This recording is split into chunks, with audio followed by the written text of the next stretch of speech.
Hello and welcome to another episode of Learning to Live in the Present Moment. My name is Ted Robinson and I'm your host.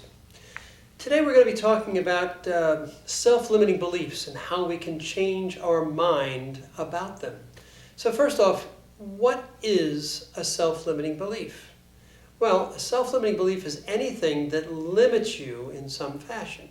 I'm going to read a series of self-limiting beliefs right now for you and ask you to listen carefully. See if any of these self-limiting beliefs ring a bell for you, okay? They're not good or bad, they're just self-limiting beliefs. Here they go. Here we go. Life is hard. You have to work hard to make a living. I'm not pretty enough. I'm not handsome enough. I'm not thin enough. I'm not good at math. I can't find a partner. Nobody loves me. I'm unworthy. I'm not a lucky person. I'm shy. I'm a bad person. I'm short-tempered. I need 8 hours of sleep a night. I gain weight easily. I'm no good. My pain is normal and it will never go away. Nothing good ever happens to me. I'm never going to be a success. Nothing's any good. Nothing goes my way. Money doesn't grow on trees. Beauty only looks like this. You have to beat a child to make them listen. Women aren't good at math. Men aren't good at love. Having fun is frivolous. My biological clock is ticking. Life is serious. I must work hard to even make it, to ever make it in life. Nobody loves me. The cards are stacked against me. I never have enough time. My race or religion is superior to others. I'm the smartest one in the room. It's someone else's responsibility to make me happy. When I finally graduate, get that promotion, get married, etc., then I'll be happy.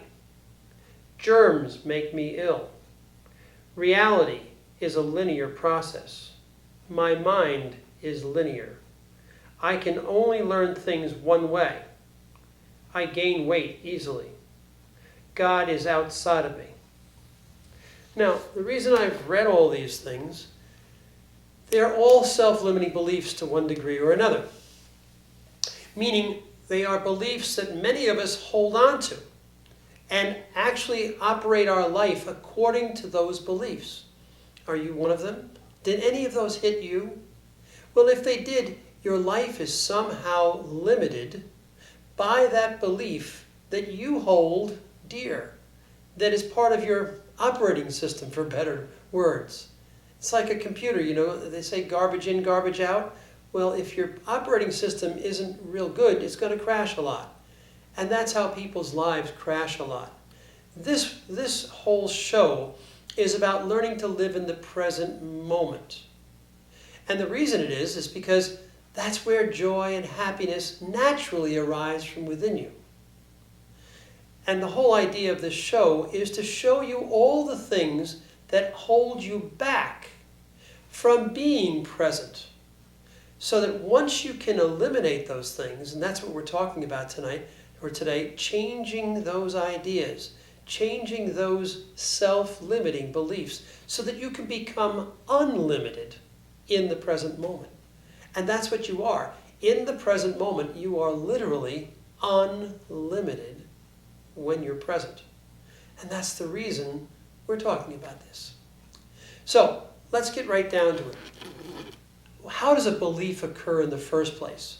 Well, either somebody tells you something and you let it in to your deepest subconscious mind, and it then becomes belief. It becomes true to you.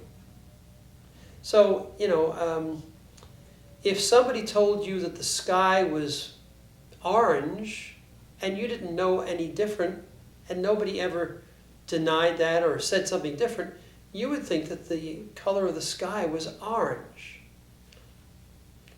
But what happens as we get older, have you ever had somebody tell you something as a child that didn't turn out to be true or accurate? Most of us have. Like a good one is, babies come from storks. Storks deliver babies. It's a little archaic right now, but some people actually said those things to their children when they were embarrassed about what human sexuality is really about.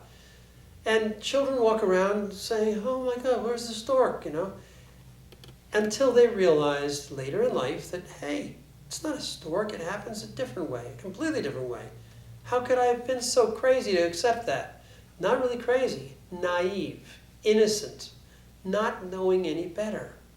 And this goes back to the old ages, to Middle Ages, to even before them, when people believed that the earth was the center of the universe, and lots of other things as well. But this is a good example. They first believed that the sky, the night sky, went around us. Remember, that's all they had to look at. And if you look carefully, if you just sit and look up, the sky will literally, with time, pass by. So it would be reasonable to assume that the earth is the center of the universe. And they believed that for hundreds, if not thousands of years. But it turned out it wasn't true. In the meanwhile, when the first people said, no, the earth goes around the sun, they were going to burn them, or they did burn them, at the stake. It's amazing how we like to hang on to our beliefs. And the longer we've held on to those beliefs, even the incorrect or wrong ones or inaccurate ones, the more we want to hang on to them. And so many of these self-limiting beliefs still affect your life, even when you've discovered that they're wrong. It's just that simple. And this is one of the reasons that people don't awaken in this lifetime. It's one of the reasons they're not present. It's one of the reasons they are stuck in their past, because these beliefs have been introduced to them when they were young and innocent. And they believed them. Hey. And that's the problem. And as a result, they actually operate, all of us, operate according to those old beliefs. Now, a good one to consider is money doesn't grow on trees. You have to work hard to make a living. It's not necessarily true. I mean, money doesn't grow on trees. I'll agree to that. But you don't necessarily have to work hard or long to make a good living. You could just work smart. And some people do that. Some people come up with an idea and bang, the Band-Aid, for example, Post-it notes. All these things, these two things were just ideas that somebody came up with. Sometimes these ideas are just mistakes, magical mistakes that occur that make things happen. Plastic was one of them, I believe. So you don't have to work hard to make a living. And you don't have to always be in a negative state around money. But we are, many of us, most of us, we are in a state of lack, like there's never going to be enough. So we hoard and we held back and we don't live fully to our full extremes. How about your good china or your silverware or your good glassware? We only bring that on holidays and special occasions. Why? Well, because we want it to last, of course, but we might get to use it once or twice a year as a result. Wouldn't it be better if we saw it every day? I mean, I'm guilty of this. I've got this beautiful silver and I don't use it. But I will from now on. The idea here is we limit ourselves. We, every one of us, we limit ourselves. I'll give you another good example. Before the 4-minute mile was run, everybody said it couldn't be done. Can't be done. Humans can't run faster than a 4-minute mile, period. Except what happened was when somebody did run it, I forget his name right now, famous man, ran the 4-minute mile. Suddenly, that self-limiting belief that everybody had accepted up until then, except that one person, as soon as he ran the 4-minute mile, people were running sub-4-minute miles after that with regularity. High jumps, pole vaults, every sort of athletic thing has happened that way. Initially, oh, it can't be done. It never can be done. And suddenly it is. And then, oh, it can be done. Let's do it. And suddenly people are doing it left and right. And it becomes the norm. All because we eliminated a self-limiting belief. So that's what this show is going to be about. And I'm going to show you how to eliminate well, first off, identify and then eliminate your self-limiting beliefs so you can become present. How's that sound? If it sounds good to you, stay around. We'll be right back. I'm going to go into it in real depth. Don't go away.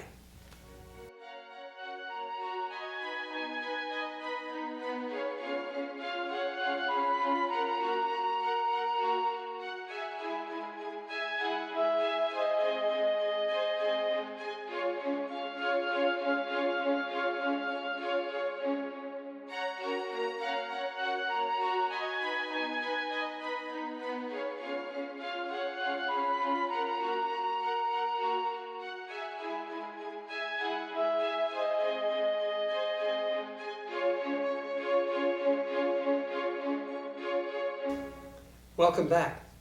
So I'm going to read you some good beliefs for a moment because we also have positive beliefs that we'd like to get into our minds. But you know, the irony is when you have a self-limiting belief within you, it's really, in my lexicon at least, built into your meridians, into your energy system. Did you even know you had meridians? Well, if you've been watching this show, you already know it. Meridians are simply energy channels that run through your body, carrying life force energy, known as qi. You know, Tai Chi, Qigong, those are all energy techniques from the East. But this qi runs through our bodies regularly, and when it's all running correctly and easily, and it's flowing, you feel fine, you're more likely to be in the present moment, and everything's great. But if you've had some sort of a trauma, it gets blocked, and suddenly the energy doesn't run, and that's one of the things that causes self-limiting beliefs. It's not just somebody not telling you the truth or making a mistake and telling you it as the truth. It can also be caused by traumas, either physical trauma, like a hit, emotional trauma, somebody's yelling at you, or even chemical trauma, like getting hungover, or being poisoned, or getting just bad milk. Any number of things can cause a trauma to your body, and that can result in self-limiting beliefs. Even bad experiences can do that. So what we're going to do is we're going to actually finish today, but I'm going to tell you ahead of time what we're going to be talking about is positive beliefs. And I'd like you to listen for a moment to the positive beliefs that you may want to have because they support you into feeling positive emotions. Here they are. See if any of these hit you. I can do anything I set my mind to. I am smart and capable. I am loved. I am worthy. I am love itself. God is within me and all around me. I am here now. I am present. I am strong. My body supports whatever I want to do. I can do this. I'm grateful for everything in my life, and much, much more like that. So those are the positive thoughts and the positive beliefs. The idea is to go from the negatives to the positive. And one of the best ways to do that is to do emotional freedom technique. Now, I'm not going to teach you emotional freedom technique except to say, follow the leader, and I'm going to lead. And what I'm going to do is I'm going to say some words, and I'd ask you to say them back to me. And I'm going to take some of the words that I said, the negative words originally, and actually change them through a flow of consciousness, stream of consciousness, so that you can actually change them. So if you have what I'm going to deal with right now, and I'm going to just simply say life is hard, and I'm not worthy of abundance. Life is hard, and I'm not worthy of abundance. And we're going to tap on that. If either one of those things hits you, if either one is true for you, so to speak, if those are your beliefs in any way whatsoever, tap along with me. Tapping is EFT, Emotional Freedom Technique, and it simply is called focusing your mind and tapping on those energy meridians I was talking about. These are the access points. And the reason we tap on them is because if you had a straw, a drinking straw with a little bit of milk left in it, you would tap the top of the straw to dislodge the milk. The same thing's true with the blockages in our meridians. If we have a meridian that runs this way, all the way down our body, we have a blockage in it. That's what causes a self-limiting belief. If we tap on the access point, the top of the straw, we can then dislodge the blockage. The energy meridian will open up again and the energy will flow again, and the self-limiting belief will dissipate on the spot. Sound good? So just follow along with me. It's going to look a little strange, but if you wish to, please tap along. I'm sure it'll help you. So you say the following. We're going to tap on the side of the hand, and I'm not going to tell you all the points. Well, I'll tell you them one. This is the side of the hand. This is the top of the head. The eyebrow point, right where the eyebrow and nose meet, side of the eye, under the nose, under the mouth. Collarbone point where the collarbones come together right here, on either side of the center, under the arm. That's it. And you'll see me doing it so you can just follow along. You say, here we go. I'm going to say, even though life is hard and I'm not worthy of abundance, say the words, even though life is hard and I'm not worthy of abundance, I love and accept myself nonetheless. I love and accept myself nonetheless. Say it one more time. Even though life is hard and I am unworthy of abundance, even though life is hard and I'm unworthy of abundance, I love and accept myself nonetheless. I love and accept myself nonetheless.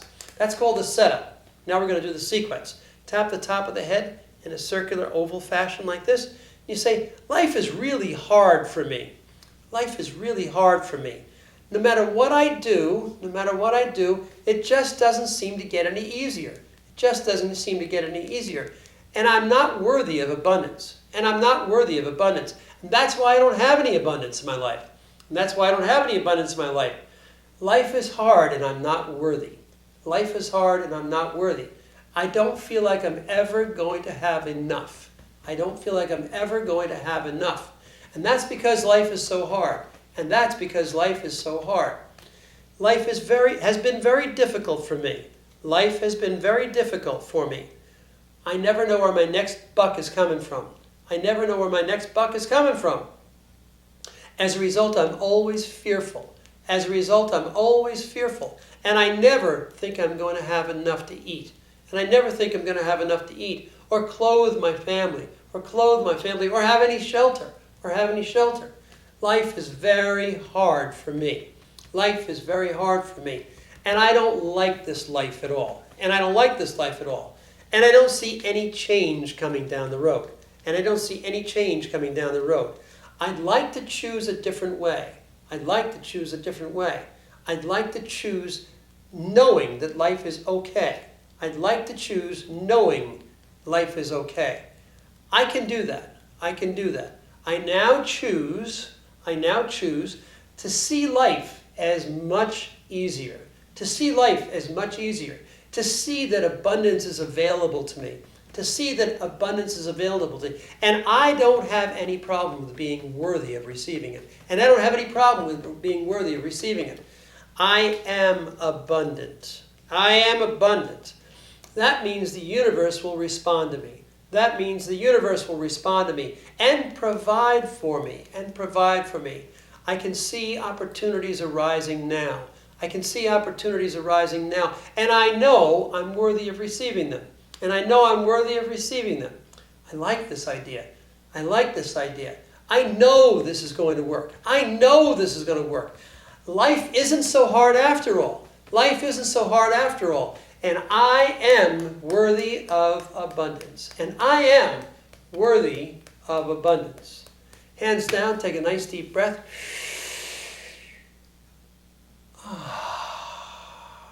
And let it out.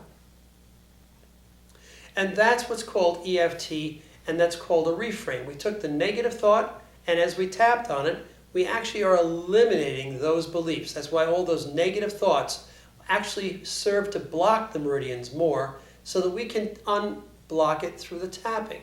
And by making it very hard, in other words, very blocked, we give ourselves more to unblock, and it's more beneficial in the long run. You get more out of it as a result. And then after a while, we made a new choice, if you heard. We chose to let that old thought process go, let the self-limiting ideas go, and to bring in new positive ideas that abundance is okay, I'm ready to receive, I'm worthy of receiving it, and life doesn't have to be so hard. It can actually be easy. These are all the ways in which we can change our life. Each of us can change our life just by doing this, what we've just done now. Now, of course, it goes into much greater depth. I only have a half hour here to show it to you, but the bottom line is that EFT really, really works, and it will help you change your mind about life, about money, about love, about everything in your life that is right now limited because of your present self-limiting beliefs.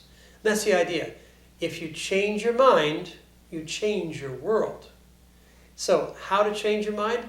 First off, focus on whatever it is that is limiting you. And whatever it is, doesn't matter. You heard all the lists that I gave you earlier. Just take a look at them. Feel them in your mind. What is it that limits me? What stops me? What holds me back? What is it that I'm not doing that I can do, but there's something in me holding me back all the time? What is that? Find out what that is. Sit down with a journal, even just a notepad or a piece of paper, or on your computer, on your laptop, on your notebook, and write down all the things that limit you in your life today. And now, tap on them one at a time. Now, I know you may not know how to do the tapping yet, but I'm going to direct you to my website at centerforinnerhealing.com, centerforinnerhealing.com, or you can go to my YouTube channel, which is Ted Robinson, Ted Robinson with an I-N, Ted Robinson, son of Robin Hood, EFT. So it's Ted Robinson, EFT, caps on the EFT. And that'll take you to about 50 different videos that are there and available to you to watch and tap along with. Many of them are about this. There are going to be more up there soon about how to change your self-limiting beliefs, because that's the idea. When you change or eliminate your self-limiting thoughts and beliefs, you're no longer limited. When you're no longer limited, nothing holds you back. You become unlimited. And that's where it's all at. When you become unlimited, you can stay in presence continuously. Because here's the deal with presence. In presence, there is no ego to keep you in the past or the future or to judge things. There's just you here now. That's what presence is all about. But here's the secret. In presence, the small voice, the silent, quiet voice, not silent, but the very quiet voice of God can be heard by you. So when you quiet the mind, you can hear God's message to you easier. Now, how would you want to quiet the mind? Why would you need to? Because these self-limiting beliefs are constantly being repeated and reverberated in your head. You know it as well as I. We have about 90,000 thoughts a day. And 90% of them are the same thoughts over and over and over again. And you know what? Most of those are self-limiting beliefs. So we reinforce our self-limitations constantly through our thought process. So the best thing to do is to quiet the mind down so we don't reinforce our negative thoughts. And we can do that by eliminating them with EFT. Once we've eliminated them, or at least lessened them, we can start to hear the quiet voice of the eternal within us. It's in all of us. It's your intuition, if you want to call it that. It's your spirit, if you want to call it that. It's your conscience, if you want to call it that. But there's something within everybody that's always there, available to you, always available to talk to you, always available to think with you, to allow you to come forth with inspiration. And just think about the word inspiration. Inspiration. Spirit comes forth. It is spirit within. But when the voice is constantly yakking at it, especially with self-limiting beliefs, it just can't get a word in edgewise. So the best thing is to eliminate those self-limiting beliefs, allow your mind to become quiet, and then you'll be present almost automatically. And if you're not yet, when you go onto YouTube, take a look at some of the videos there on presence, how to get there, and some of the previous shows from this show, because it's all on YouTube. It's all there, and you can find most everything you want right there on our channel. Okay? If you need more explanation, just go to our website. We have a page on EFT, a page on presence, and a page on hypnosis. All these things are beneficial to you, and they are useful by you in bringing yourself more present. Now, I want to tell you, we also have a Wednesday night show, actually a meeting here at our Center for Inner Healing. It's right here, right as you see it. You'd be sitting in a chair here within 7 or 8 feet of me, and we'd be tapping for 2 hours on Wednesday at 7 p.m. And we also have a thing called the Tapathon on Sunday night, which is on Google Plus Hangouts. If you go to Ted Robinson, Hypnotist, you'll find Google Plus, or Ted Robinson EFT, you'll find my Google Plus address. And you can just ask to be part of our circles. We'll make you part of it, and you can become part of our group every Sunday night at 8. It's 8 during the summers and 7 after daylight savings time is over. Now, that's about it for now. But I'll be back to tell you more next week about how to not only eliminate self-limiting beliefs, but to infuse the positive beliefs that we spoke of earlier. Because that's the next step in the process of becoming more present every day. And that's how we learn to live in the present moment each and every week. I hope this has been helpful to you. I look forward to seeing you back here, same time, same place, as we learn to live in the present moment together. Have a wonderful day.